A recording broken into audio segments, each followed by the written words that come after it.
there's a lot of misunderstanding because we don't understand true kingdom doctrine. Yeah. Right? And we've had conversations through this year specifically about how there's such a lack of solid doctrine. Yeah, bro. Like we're believing, at large, stuff that's like not even scriptural. Yeah, it's true. We think it is, or we heard it was.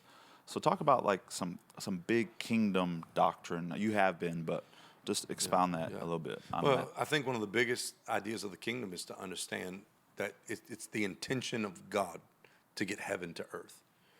I put a man in to steward that. Stewardship. So the idea is that God made a man to manage. That we have to understand doctrinally that we have been given this earth to manage, to steward. Now, Let's talk about that, because in ahead. Eden, sorry to cut you off, no, in you're fine. Eden, there's the garden, Right. but the serpent came from the field. That's it. So there's a difference, a distinction between a garden and a field. What's a field? It's a garden that you haven't tended That's to. it. You haven't managed. Strong. You haven't stewarded it.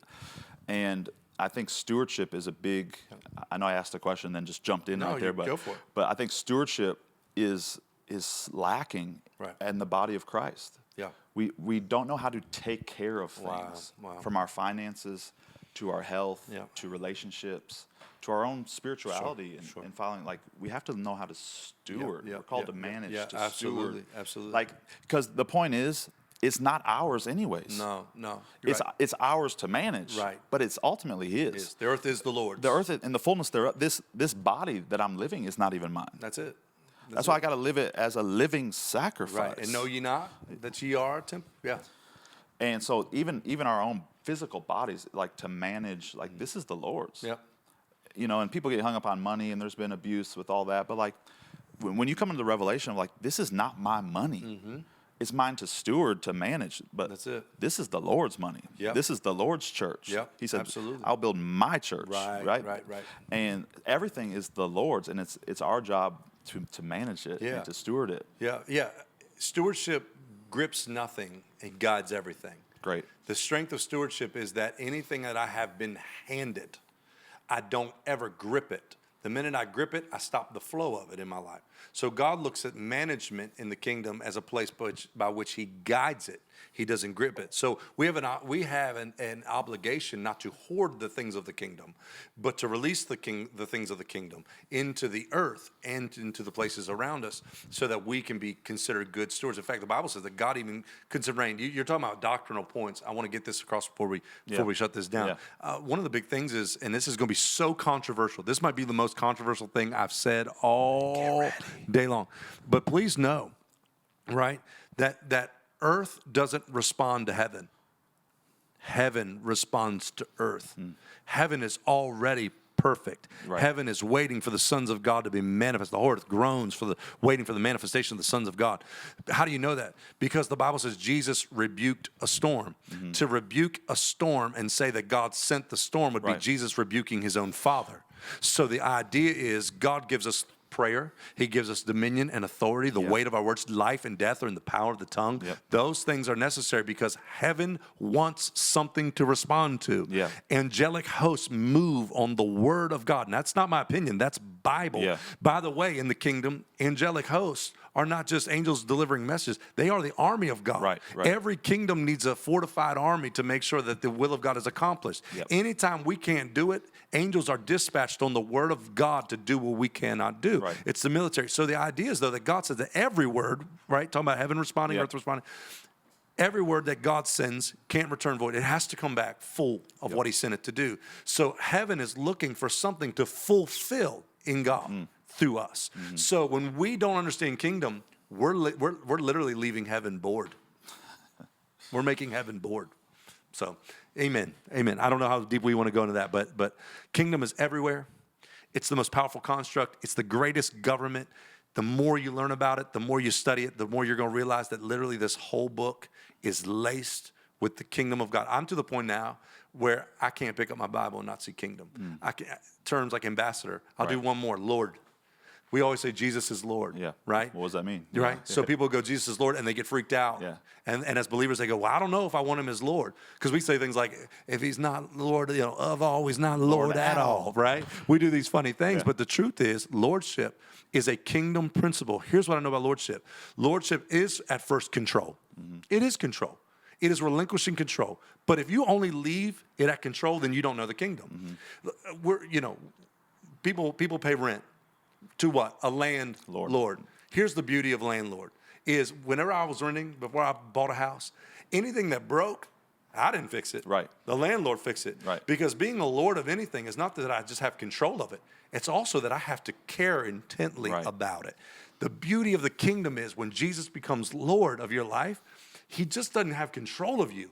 He is mandated Right. by the title of Lord to take care of you.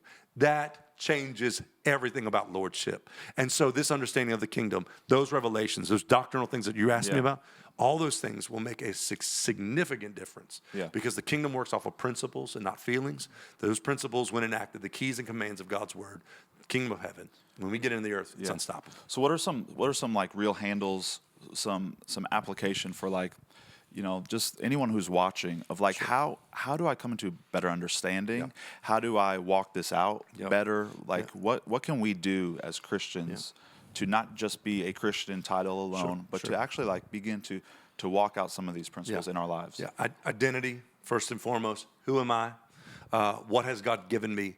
And that only happens by studying the Word of God. So you're talking about practically speaking. You got to know who you are, or else this kingdom thing doesn't make sense. So start with identity.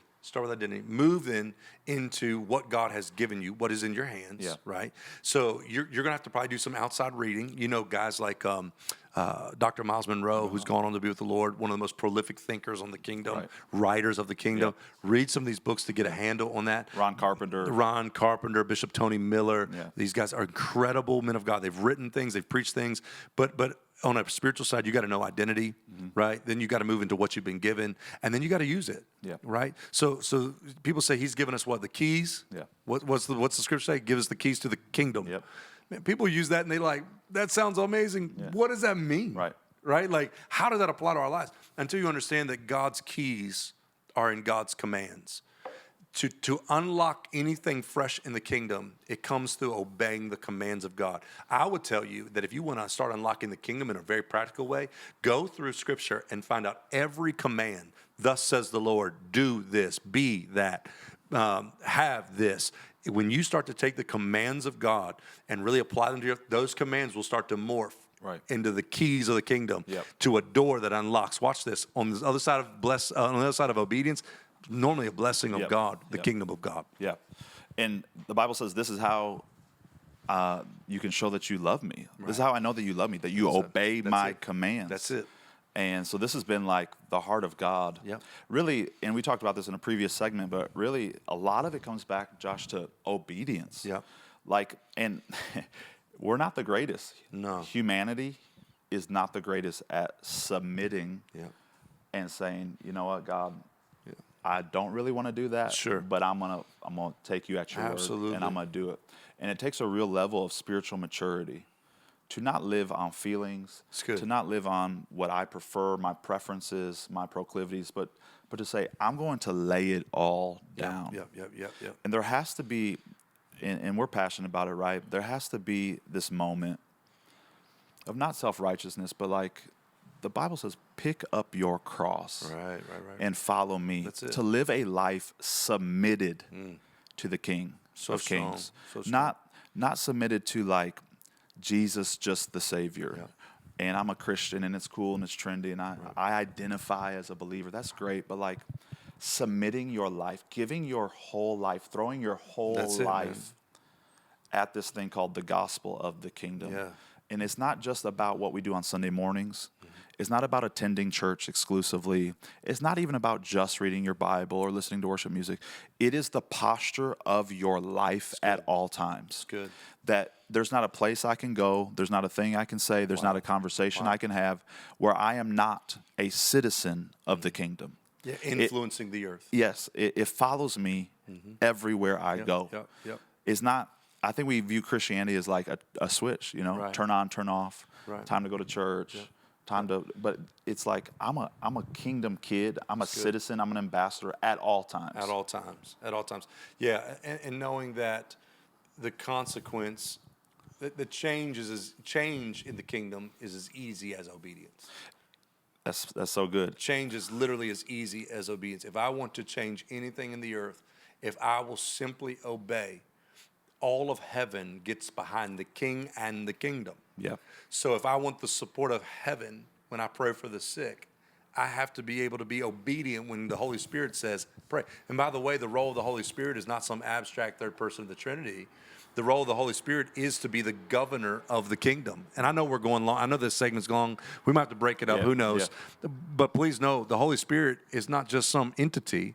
It is a person whose role in the kingdom is to be the governor. What does a governor do? It exacts the will of one place in another. The reason why Jesus, and I'm trying not to go too deep, but Jesus ascended. Christ never left. Jesus ascended. The Christ on the Jesus never left. The Holy Spirit is literally the most important person in the earth today, according to the Godhead. Why? Because he is the one that takes everything that God knows God's is, the kingdom knows, and he puts it in the earth through us to be led. Those who are led by the Spirit, these are the sons of God. It's the governing. It's the don't take that way home. That's it. It's you probably should cut that relationship off. Good. It's the governing of your life. Yep. But it goes back to being submitted to that. That's it. You have to be open and willing and have those moments where you're like, this is the Holy Spirit. It's good. Whether it's a still small voice. Very few people have heard an audible, this is the Lord. Right. But like we all hear from God who are Christ followers, we have the ability by the power of the Holy Spirit to be like, yeah, that's not me. That's the governing of God. Yeah. Don't talk like that. Yeah. Don't act that way. Yeah. Don't hang out with them anymore. No, it's good. That's the governing of God. And Josh, one of the things that frightens me the most, not in a spirit of fear type of fright, but like concerns me, is the fact that we are made in his image and in his likeness, that we are Christ's ambassadors. What is that? A representative. Right. That when people see us, they should be seeing a picture of Christ himself, of Jesus himself. This is good kingdom doctrine, y'all. Yeah. So what concerns me is we don't have a Jesus problem. We have a representation problem. Absolutely. We have the product is good. Absolutely. The packaging has been horrible. And so what frightens me, even for my own, my own self, is am I living a life that when people see me, it's an accurate representation of the King? That's good.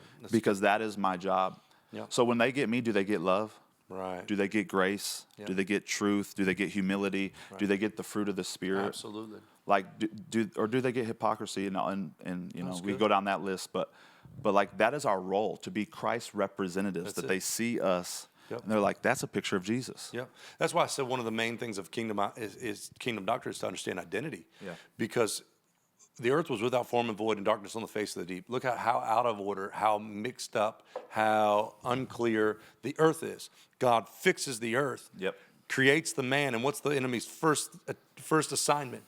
To make the man look like what the earth was before the earth was changed to what the man is. Yeah. So, and I know that's deep, I know that's good. heavy, but that has always been the assignment of the enemy to make mixture, to create this muddy mess. Because if I can mix up the man, confuse the man, then the kingdom can't come. Yeah. So that has always been the assignment of the enemy concerning us. And I will say this about the Holy Spirit. Many people have called Jesus Lord. My secondary question for the kingdom folks is, have you called the Holy Spirit governor? Yeah.